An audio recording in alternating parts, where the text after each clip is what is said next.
So it's that time of the year again. We did it in mid-season and we're doing it again. F1 driver ratings. And today, so we can double the amount of takes, I'm here with a special guest. OG of the Kinggrave F1 era, Mick Schumacher sympathizer, and an actual American. Please welcome back to the channel, Krishna Kandury. So we talk about how all 24 F1 drivers did this year. Alright, do you want to start us off with your 24th pick? Yeah. If this was a reverse grid, it'd be great, but no, it's Logan Sargent. There was no question about it. I really think that if Williams dropped him and invested that money on R&D or another driver, they'd be maybe one or two positions up on the constructors. But just having to repair the car for no net gain on a driver you're going to drop is such a losing game that they had to run for over half the season, I think. Like, that's just it's a terrible deal. He really fucked over Williams single-handedly this year. Exactly, and him along with Albon. Oh, no. For my pick, I've also got Logan Sargent. He never out-qualified Albon. He did 15 races this year, never out-qualified Albon. He did it in the sprint, but they don't care. And he also destroyed a few chassis. So, yeah, got dropped off one race after the summer break. That is 24th and F-tier ability right there. Who you got for 23, man? Okay, I've got Sergio Perez. It's pretty obvious. He was dog shit. He crashed the car, which, I mean, he hasn't been doing that much the past few years, but this year he added crashes and a Destructors Championship world title to his name. He lost Red Bull the Constructors fight. Max won the title. He was 8th. Worst out of the top 4 teams. It's an easy 23rd and F-tier rating.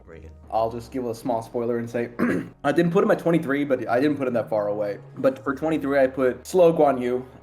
It's been real. It's been nice. You know, it's good to have a Chinese driver on the grid. It really drives up the ratings whenever the race visits China. But it's not been worth it. Not just crashes, it's that he consistently got out-qualified by Valtteri. And even if Valtteri never really finished in the points, that's not really the concept here, is that he got more out of the car. All right, do you want to take us through your 22nd pick? Yeah, Checo. He checked out. That's what he did.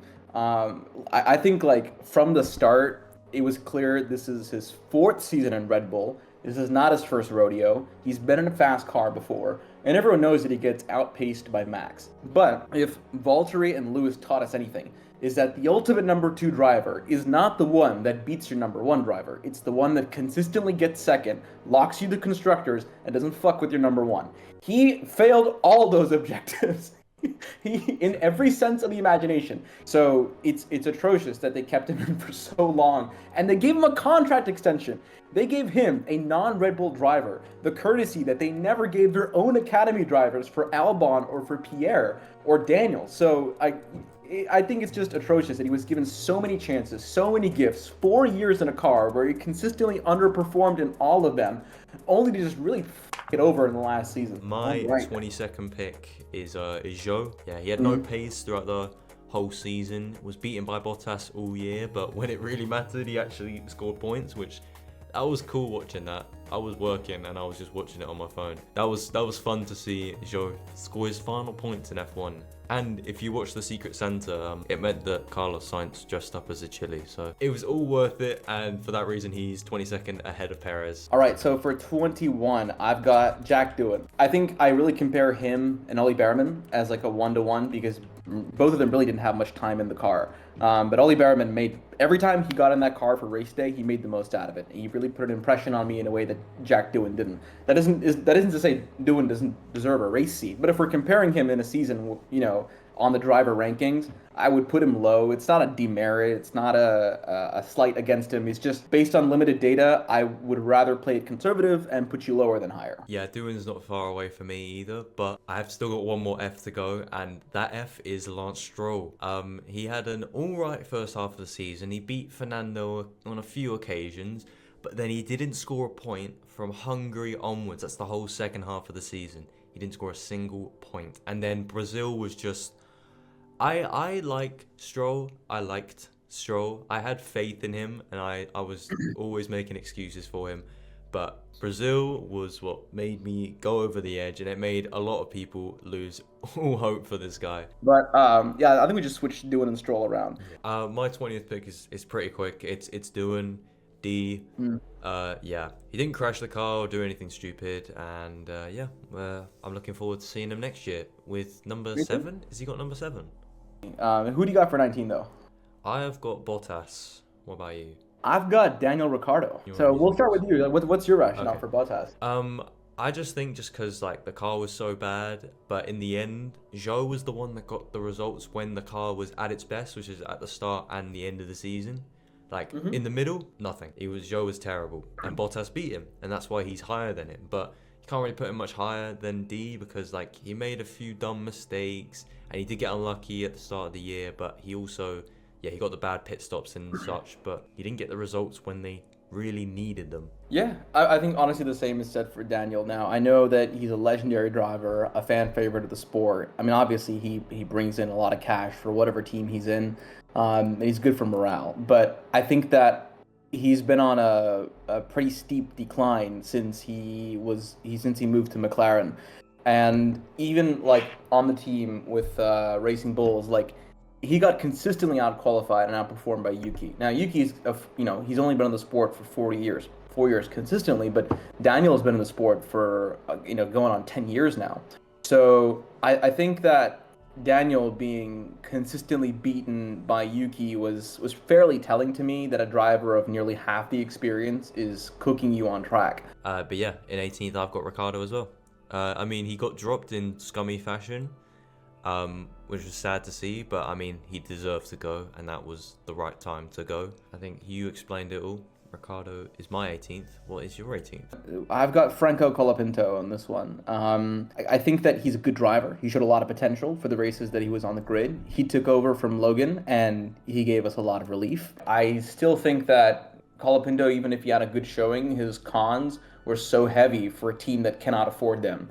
And he should have started by racing more consistently and conservatively than by trying to show flashes of brilliance and then consistently burning up the car. Yeah, but at the same time, he was never going to get a seat next year, so he just went, F it, I'll just crash it as much as I want, go full speed, and to be honest, he got some good results out of it. So 17th for me is Lawson. He kept pace with Tsunoda, kind of, in quali, which is pretty impressive considering he only had 11 races by the end of the season, and Yuki's had 4 seasons. He would have got more points in Brazil, but Piastri spun him. But he did get 2 points finishes, which is solid, and he actually scored on debut. So I'm in the C's now. I'm in the C's. So Lawson is my first C, but he's the lowest C. Fair rating, yeah. I'm still in the D's. Although we're at like high D tier now, we're about to hit C. For 17, I've got Valtteri. I think you already said everything that needs to be said about Valtteri. What maybe put him above Franco and Daniel and everyone else is that he never showed an opportunity cost for his team. Like, I don't think that even if he didn't perform well, you could have pointed to another driver who was available on the grid who could have filled his spot and did better. I think he really was the best of the options they had. He showed up for quali. On most days, he showed up for race day. Yeah, he had a couple spins and mistakes, and he wasn't, all the best. But for a backmarker team with a terrible car this year, I mean, really, I think you'd have done better with a fucking bicycle. I think he did the best he could, and it's sad to see him go, but he did leave as the definitively better of the two drivers. I've got Ollie Behrman in 16. I think he had a few races, they were solid showings. He proved that he was not just a Ferrari reserve driver, but he hopped in the Ferrari. He scored points on debut, which is good. I think a lot of people would be tempted to bin the car, trying to play it too risky, a la Franco Colapinto, or they would be too conservative. They would stick in the back just so they could keep their car intact, a la Checo Perez. I think he proved that he was better than the two of them, both who were fairly good drivers, even if I don't like them. And he showed that on debut that he could do it, that he could get the job done in a proper car, and he would bring it home with points. For 16 for me, I've got Colapinto. He had a great start, but a shaky end. Remember when they were considering him, Red Bull sister team, Colapinto should have taken that opportunity and stopped f***ing the car up, because he had some great credit from those first few races, and then he just threw it all away. I think 3 straight races, bin the car either in quali or in the race, and he also but we gotta respect it, because it gave Alpine the 2-3, and it gave Max Verstappen the greatest win of all time. So thank you for your sacrifice, Colapinto. I hope we see him at some point in the future. I think he'll get a seat somewhere. But Yeah, Yeah. this is his first season of F2, let alone F1. So he's still got so much time to grow. And yeah, we'll definitely see him again. So P15, who have you got? So 15th, I've got Albon. I don't know if this is Okay. too low. I think this is fair considering he only had 4 points finishes all season and he f***ed the car up bad, like so bad that they didn't even have a spare chassis in Australia, and then they went to Japan and then he f***ed it again in the wall, destroyed another chassis. Yeah, Williams weren't good and he did beat Sargent, but then when Colapinto came in, he completely shat the bed. So I think C is a fair rating for Albon. Put it like that, I think I've actually been a bit generous with Albon. I probably shouldn't have been. So I honestly, I put him a little bit higher, not that much higher, but I probably agree with you on that one. Like, I think with the number of accidents and the lack of points finishes to show for it, is a huge problem here. Because every accident you have is a rule out for points finish, right? Like, yeah, And I've just exactly. pulled up the Destructors Championship standings. Perez obviously wins with 4.8 mil, but Albon is second with 4.6 mil. It was close. That's bad. And then Colapinto's third with 3.4. That's crazy. Could you imagine, like, fucking Martin Brundle in Abu Dhabi announcing the Destructors Championships Oh at my the end of God. the race? P15, I've got Liam Lawson, and I think there isn't really much else to be said here. I think you've kind of said it all. I think he showed it good. I don't disagree with you about his performance and his take, but I will give him credit, and this is what I mean by I vote based on feels and vibes. I like how ferocious and angry he is. I I agree. know that there's a lot of drivers who are like that and they fizzle out and they fuck up and nothing happens. I think the fact that he was racing Checo Perez in a Red Bull with a racing bull shows a lot. I think it really does. I think that as a rookie driver with really not all that much Formula One experience, right? Going wheel to wheel with Checo and having the guts to say, I really don't give a fuck if you're the number one team driver. Get out of my way. I think with a aggressive driver on his tail, even if he isn't beating him in every race, it'll push the team to keep moving forward and it'll help them understand their car rather than just focusing on, oh, we got to rebuild Perez's car and don't worry about Max, he'll win anyway. Kevin Magnussen, I've got for P14. This is another driver that occasionally beat Checo that really shouldn't have done so. That's my benchmark for a lot of these drivers is they could have been further behind, but they kept beating that one guy in the Red Bull. I know K-Mag didn't do as well as Hulkenberg. Haas is where they are in the constructors because Hulkenberg carried them, but K-Mag didn't do a bad job. So I put him here just because it was a mediocre season, but a good note to end on. I think he had a fair number of points finishes, and he never did anything atrocious that would warrant, some kind of harsh criticism about his driving. But yeah, I'll talk about my reasons for Magnussen in a bit. For 14th, I've got Ocon. So yeah, he was equal with Gasly for the first half of the season, but then in the second, he just could not compete. Maybe sabotage. On the same hand, 2022, second half of the season, Fernando Alonso got a suspicious amount of mechanical failures, and Ocon barely got any. But yeah, that was as Alonso was going out of the team. Now Ocon gets the same treatment. Yeah, that's actually a pretty good summary. I honestly think that if Alpine could, they would pull the bolts out of Piastri's car in the McLaren. Yeah, and like what he did in Monaco was like the meltdown after that week was ridiculous. 13th place, who have you got? I've got Alex Albon. Like I said, I put him a little bit higher, but I think that he's still their best driver. He's still a stable driver. He still deserves his drive for next year and for the foreseeable future. Yeah, next year is going to be a really telling one because it'll be the first time that he's had a real teammate. Because I don't count Latifi as real, I don't count Sargent as real, and I guess you say the same thing about Colapinto. I've put Magnussen, and I'm into the Bs now because I mean I Okay. had Magnussen B at mid-season. It was kind of a joke because I was like, oh, he's given us all the entertainment because there hasn't really been much else. But I think by the end of the season, he justified this B because he defended well. I explained this at mid-season, but he did all his dirty work at the start of the season, got a million penalty points as a consequence, but he got Hulkenberg a few of his points finishes because of it. So, and then near the end of the season, second half of the season, when Hulk wasn't there, Magnussen was always there. He was always in 9th, 8th, 10th. He was always in the points. And also having great fights because that's Magnussen. And I'm going to miss him. I'm going to really miss him. Fair evaluation. Like, I have really no criticism there. I I put Esteban Ocon on similar principle, which is as a team. Sorry, on flipped principle, which is as a teammate he's terrible. I think he's the opposite to what Magnussen is. But as a driver, I think he really is better than what Magnussen is because he's a consistent player. He's always a good driver. I don't think that he's ever had bad driving, in as much as making mistakes or not showing the potential of the car. He usually is really getting a good value out of the car that he's driving. I mean, obviously, the Alpine only has so much, but it's just scrapping with drivers in points and positions where their really stakes aren't that high. He doesn't have to do it. Cost him a lot. And Gasly keeping a level head and avoiding those conflicts and taking a small L, then risking it all for a big one is both what makes the difference between a good driver and a mediocre driver. All right. For 12th, I mean, I might have been a bit high, but I put Behrman. Of his 3 races, Saudi was amazing. Held off Lando and Hamilton near the end of the race. In his first race, yes, he's driven around back Saudi before because in F2, but still in a Ferrari. A pretty late notice as well, so that was a great debut for him. And then when he got in the Haas car, he out-qualified Hülkenberg both the times they were together. Baku was amazing because he got 10th ahead of Hülkenberg in the final laps before the VSC came out. And then Brazil wasn't great, but it was his first time driving in wet conditions in only his 3rd start, so he gets a pass. He scored points with 2 different teams in his first 2 races, which is incredible. And yeah, I think he's going to be good for Haas next year, and he's a B for me. But for P11, I've got Yuki Tsunoda.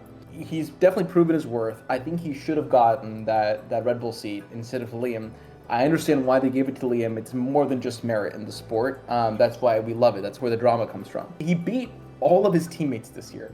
He beat Ricardo. He beat Liam, and he proved that he was a better driver. And he consistently outperformed fucking Perez from the actual quote unquote main team. The reason why people keep putting Yuki very low on the tier list, at least for the past 3 years, if you think about it, was they liked his flashes of potential, but they were concerned about his attitude and they were concerned about his consistency. And the consistent conditional that people put on his lower rankings were, we'll move him up next year if he improves. So he has to show that he has more maturity and that he has better racecraft. And every year he inches closer and closer into fulfilling those requirements. I think this year he made the biggest leap so far. I think 11th's a fair one. My 11th, I think, is incredibly controversial, but I'm going to try and justify my decision. I'm going to put Hamilton at 11th as a B. Whoa! Yeah. Yeah. Oh man, okay. Call me now racist. Shit. Okay. Yeah, no, he had very, very high highs, but lows, very low. His win in Britain, incredible. Really emotional one for him. First win in 2.5 years. Perfect. That's exactly what he needed. He needed his final win. He needed one more win with Mercedes before he left. And then he got one in Belgium, but he didn't win it because Russell did. But he inherited it. But yeah, near the end of the season, he checked out, and Mercedes also kind of checked him out as well. He had no real pace. He made a few silly mistakes, which are characterized by someone who doesn't really care anymore, and is ready to move on to new beginnings. So, and the thing is, there were better drivers this year, and Russell was very clear of him, even in the points, even though if they were only 20 apart. You got to factor in that Russell retired in he retired in Britain as Hamilton won, and he got disqualified in Belgium as Hamilton won. That's a 50-point swing right there. But he still beat him by 20 points. So Russell was definitely the clear number 1 this year, but I'm sure he'll be very good in Ferrari, at least for 1 more year. I think the only difference here is that I don't disagree on the facts or really your interpretation of them, but I think taking those into aggregate gets me to a different point in the tier list than you. Because for P11, or for P10, I've got Fernando. Yeah. Because I think that he really made the most out of that Aston this year. There was nothing remarkable about any of his drives. I don't think I saw any of the old Fernando this year than I ever have. I think that his strength is and has always been dogging other drivers on overtakes. And that has always been his strength, is that he's able to duke it out on overtakes in a way that other drivers can't. And he showed that this year. I think in all the different variable conditions, even in some of the hotter races from Abu Dhabi to obviously some of the more mixed condition races like Brazil. He's always been a good driver. He's consistently been in the points. Aston lives and dies on his points. I know Lance has scored points. I'm well aware of that. But I think if Aston's going to develop a car, especially with Adrian Newey coming in, they really don't give a fuck about what Lance has to say. I think Adrian Newey would not have made the move to Aston would it not have been for Fernando, an experienced driver with plenty of technical knowledge, not just of Formula One cars, but of Le Mans cars as well, being there. Because if you don't get that kind of feedback from your driver, a move like Adrian Newey would not be made on money alone. Your work would be put to waste if Lance Stroll was the one testing your car. For me, in 10th, I got Sonoda as an A. I had him like this at mid-season after his really good first half. Then he had a bit of a rough patch in the middle, but that was when I think Visa weren't really that amazing. But then near the end, they started to come good again. And he beat all his teammates, as you said before. Easily his best year in F1. Finally got a good car and really delivered on it. 9, I've got Nico Hulkenberg. I would have rated him higher. I would have, but I think he was consistent. He was good. He had a couple spins. I think most notably in Brazil, if I'm not wrong, right? I think both him and Ollie Wood spun off, right? He got disqualified. Oh fuck me. Yeah, yeah. Oh, he beached it, didn't he? No, Yeah, no, but that was beached last. it. He had to He get also pushed beached it. off. Yeah, yeah. For everyone who wrote off Haas, getting the new team principal, getting Nico and Magnussen, very consistent drivers in their seats, really saved them this year. It got them a great position in the Constructors' Championship, a lot of credibility for next year. I hope they leverage that for a better sponsorship. And I think that just the money from the constructors and a lack of destruction alone will give them a leg up over their box standard competition of Alpine, Williams, and maybe even Aston Martin. Yeah, a really, really good year for him. And we finally agreed on something because I have Hulkenberg in 9th. But instead of a B, he's an A because I guess I'm being more lenient. But yeah, carried Haas, like you said, had some great drives. For P9, we just did that. So P8, this is A tier for me. Okay. We're starting low A tier. So I've got Pierre Gasly. He's a good driver. I like him. I think that he brings a lot of energy to the sport. You need at least one good Frenchman. You know, someone's got to save the nation. You know what I mean? So he serves that role. I don't count Charles Leclerc as a Frenchman, but I think he's by far the better driver on Alpine. I think he's better than even some of the people on the A team. Again, he's consistent. There's never a question of whether Pierre deserves his seat in Formula One the next year, except for that 1 year in Red Bull. But I really do think that he's one of the more consistent drivers in the grid. And if he ever chooses to leave Alpine, I don't think other teams would hesitate to pick him up because there used to be a question of, oh, he's a development driver, like they gave him a chance, it didn't work out. I don't think anyone views him as a development driver now, given the maturity in his racecraft and the consistency in his points. So you've got Gasly at 8th. You're not going to be hearing Gasly come out my mouth for a little while. But All right. yeah, for my 8th pick, I've got Alonso. I put him at A. For Alonso's standards, doesn't look like the greatest year, but with the car that he had, a very good one. Because he consistently scored points. And also, he finished 11th 4 times. He was always on the cusp if he didn't get it. And also in Hungary, he should have got 10th place. They did team orders and Stroll refused to let him pass. So yeah, that was Lance Stroll's last time he scored a point. Yeah, that cost Fernando a 10th place. But yeah, he had a great season with a mid-ass car. Yeah, we didn't see much of him while he was in the background. He silently grafted away and he made Aston finish 5th. If they had 2 Lance Strolls in the car, they're finishing 8th behind V-Carb. So yeah, he's the reason they finished 5th and a solid 5th as well. They were more than 30 points clear. And yeah, Alonso scored like 70 points as Stroll scored like 23. Oh, yeah. I think that's a great season. And obviously, Stroll is not a great teammate, but he comprehensively beat him for the 2nd year in a row. It's an A, and he's an 8th. Also, I forgot to mention with Hulkenberg. Hulkenberg finished 11th 7 times. But yeah. That is peak Hulkenberg, actually. I think peak nothing Hulkenberg. more It literally is. Hulkenberg. It's like him finishing 4th like 10 times. Exactly. Just on the cusp. No, we haven't got Alonso all that far apart. P7. Who have you got? P7, I've got Piastri. I've got Piastri 7th with an A. What? Like his mid-season form, amazing. This is Piastri heritage. But I mean, he's still got a bit of work to go. The end of the season, he wasn't that great. He just had a few mid results near the end of the season. After Baku, which was an incredible win, third, fifth, eighth, seventh, third, 10th in Abu Dhabi. Yes, Abu Dhabi. He got spun by Verstappen on lap 1, turn 1. Yeah. But yeah, the thing is, the problem here is that Piastri, there's drivers that just did better. Like Piastri is, I'd love to put him S, but then I'd be putting 6 other drivers S. So hopefully next season he can be even better. But yeah, he's such a good driver. I love him. He's Kimi Räikkönen reborn, and it's lovely to see. Yeah. And he's still so young, and it's his second season, which is fucking crazy. But yeah, it's just the end of the season form, and also the start. He obviously, Lando wasn't that much better, but I mean, he had 3 8s in his first 5 races, and then a stinker in Miami. I think that's swung the other direction. You can call it recency bias, but you will not hear Piastri for quite a while on this list for me. That's fair. That's fair. I had him S at mid-season, so For P7 for me, I've got Lewis Hamilton.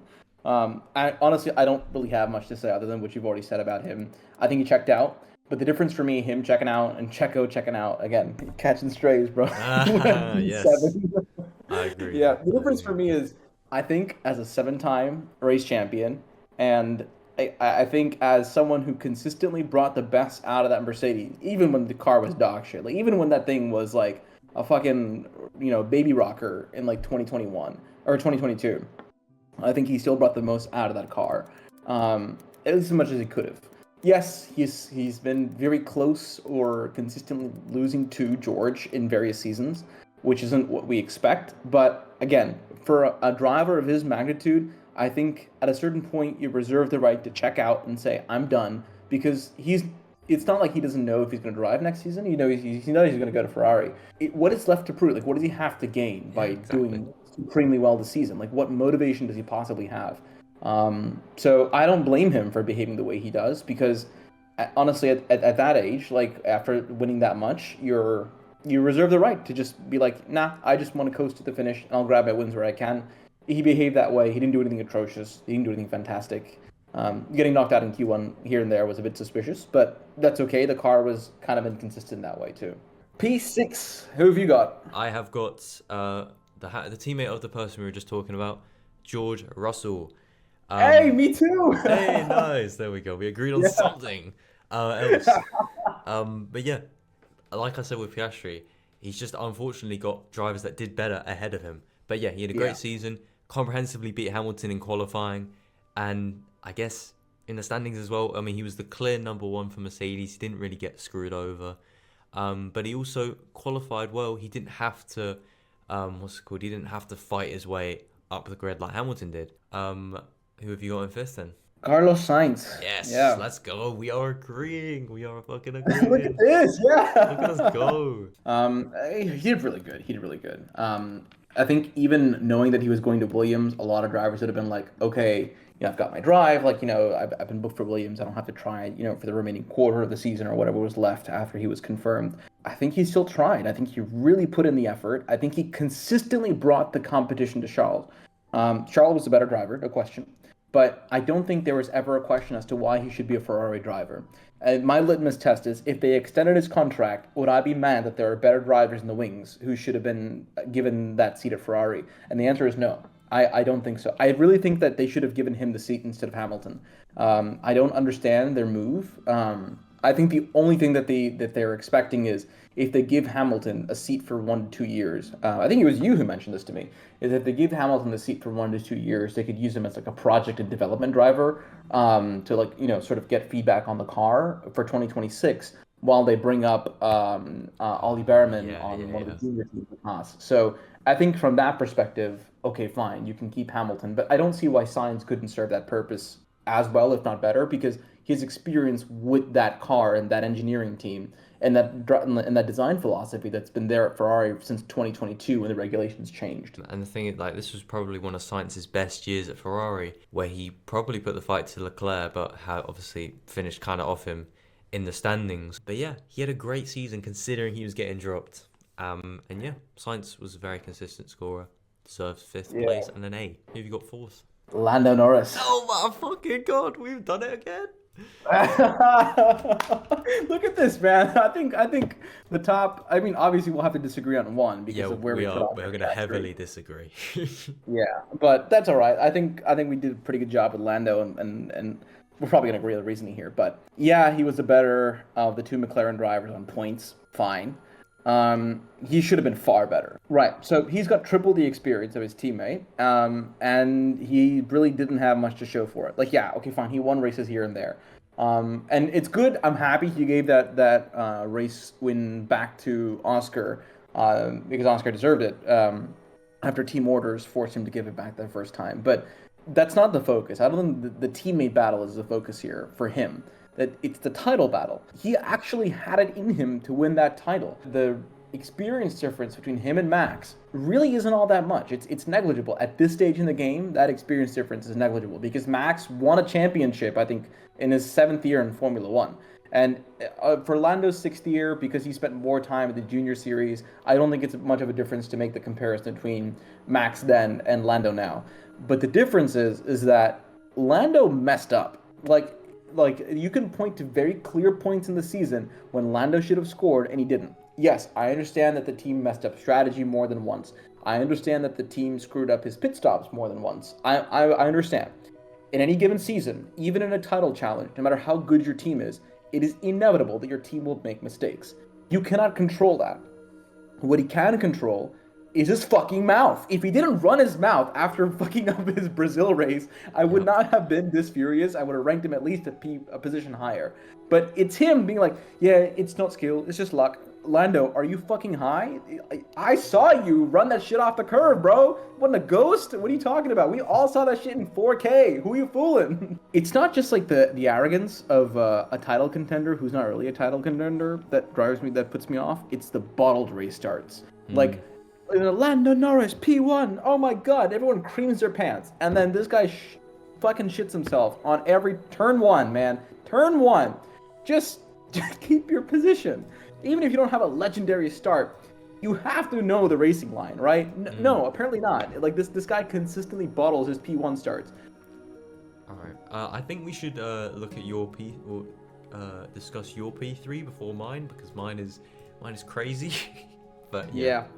I'm a bit anxious looking at mine. That's why I was like, oh boy. But it's Oscar Piastri. Honestly. Yeah, I think that, like, again, given his tenure, he's only got 2 years, right? I think he brought the fight to Lando in a way that nobody expected. The way I viewed this, right, in the lens that it reminded me of was, I remember when I was a wee lad and I saw Hamilton cooking Alonso as a fucking rookie. Yeah. Yeah. And that's kind of what it took me back to. And I was like, oh my god, like this is just a kid. He's younger than I am. Like, what? That's crazy. I respect the comparison, but you've basically just said that Fernando Alonso is Lando Norris.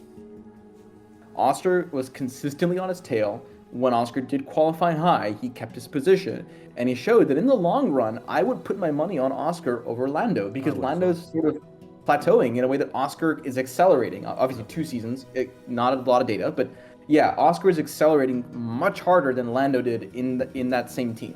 So in P3, and my first S is Mr. $0 in crash damage, Pierre Gasly. Okay. Okay, We got a bit of a gap there, but I Yeah. understand. So, as we've discussed already, a lot of this is about how much damage a driver causes compared to how many points they score. Gasly in the first, I think it was 7 races, didn't score. Ocon scored like once. The Alpine was terrible at the start of the season. 7 races, didn't score, and was beaten a few times by Ocon. But then he got a 10th in Monaco, followed by a 9th in Canada, a 9th in Spain, and then a 10th in Austria, and then it did not start in Britain. That was still when Alpine were a terrible, terrible team. And Gasly was a C at my mid-season rankings, but in his whole season, he didn't cause any accidents. he was victim of a few assaults by Ocon. That doesn't count because that was Ocon's fault. And you don't count mechanical failures because that's out of his hands. He didn't have any big retirements. And then this ended. Yes, it might be recency bias, but P3, he did his job, great.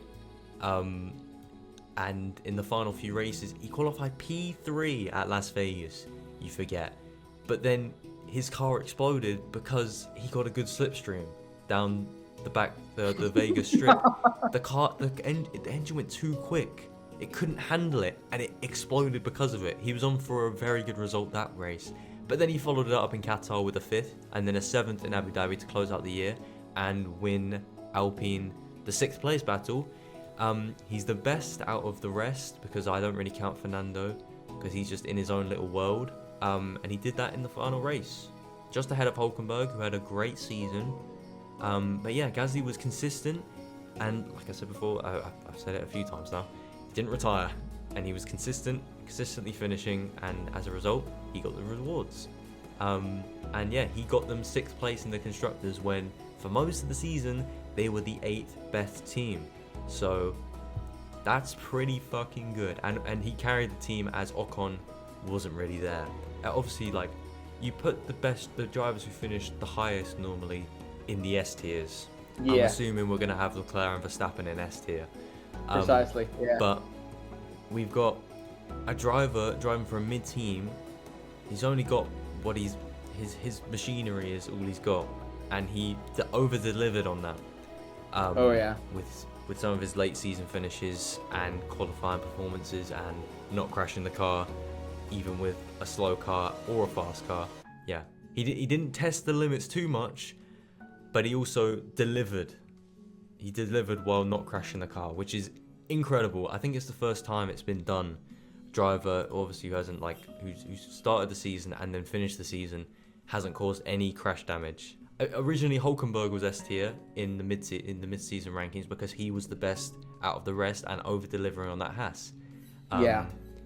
And then by the end of the season, it was Pierre Gasly. Did not expect it. I thought it was going to be like Tsunoda or Hulkenberg, but yeah, they turned the corner in the final quarter of the year, and yeah, he really showed just how good he is once again. Kind of like shades 2021.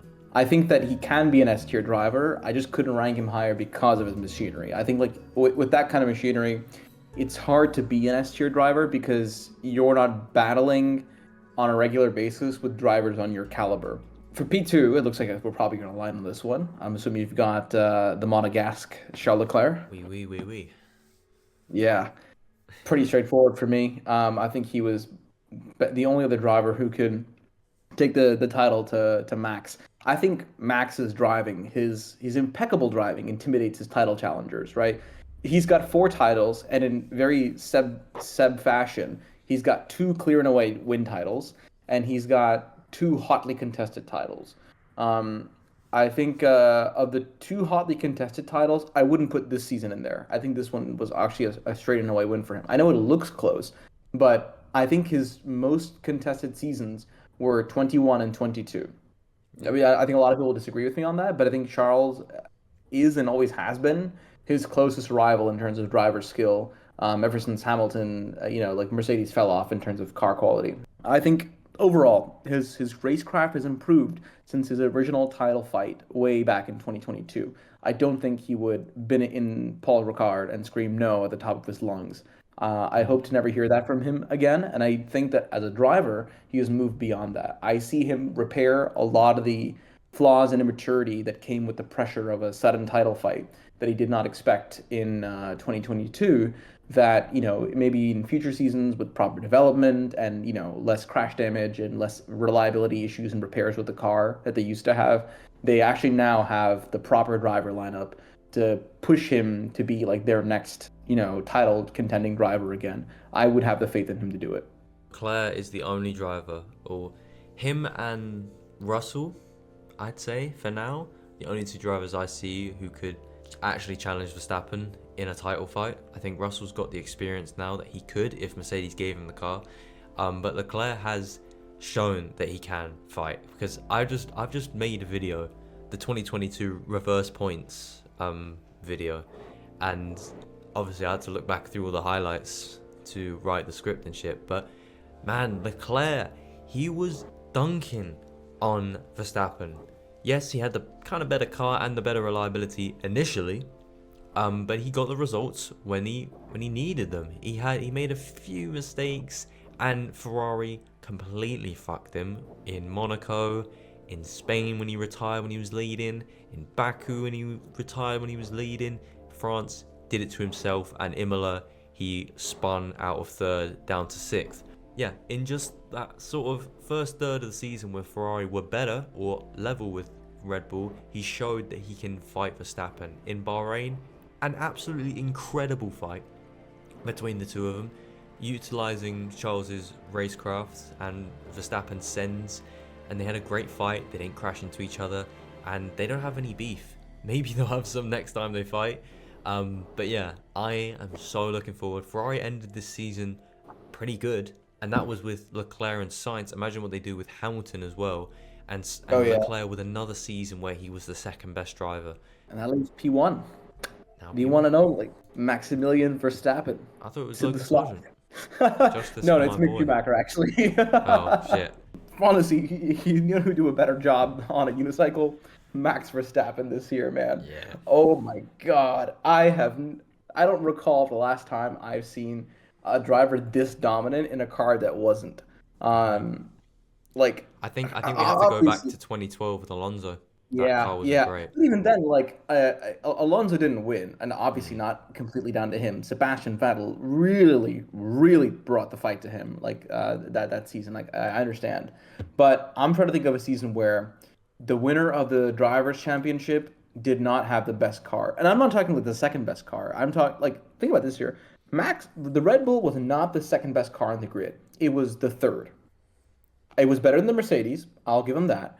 But the Ferrari and the McLaren were both the better car consistently. Like they regularly outqualify the Red Bull. It was only there because Max is insane. You can't point a part of his racecraft and say that needs work.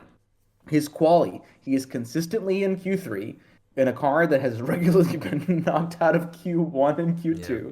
He has consistently maintained his position off the launch at the start and when faster cars are struggling to keep there. And he's made sure that he doesn't make silly mistakes that cost him points on race day. In every single part of his craft, you cannot point a flaw. Even when he does struggle in one area, like when he struggles in quali or when he gets knocked down the grid from ridiculous FIA penalties, leveraged by, nosy little British shits, George. Like he takes it on the shin and she takes it on the chin, not the shin. Ouch. He takes it on the chin and he positioned his car to basically tell George, move or I'll kill us both on lap one.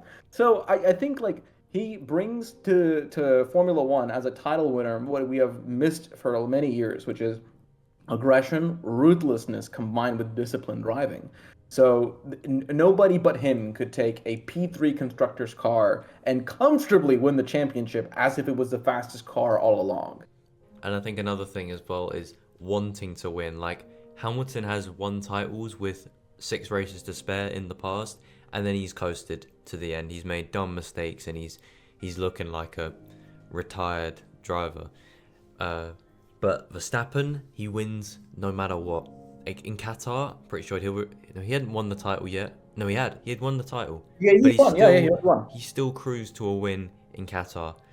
And in the past seasons, 23, 22, he's won the title with races to spare, and he's just kept on winning. That's someone who loves winning and loves dominating, who's not going to take his foot off the gas at all. And I think we got to go back all the way to 2007 to find a driver who won the title in the second best car, Kimi Raikkonen in the Ferrari. Right, that's right. Because Alonso and Hamilton kept taking points off each other. Yeah, that's the driver's grid though. Yeah. Man, next season. Oh, so excited. So much turn up in the grid, so much change with the new drivers coming in. I think regulation-wise it's going to suck though because they're adding an additional 20 kilograms they said to the car or 200, I forget. Probably 20. Yeah. that Yeah. was the driver rankings. Thank you for watching. Yeah.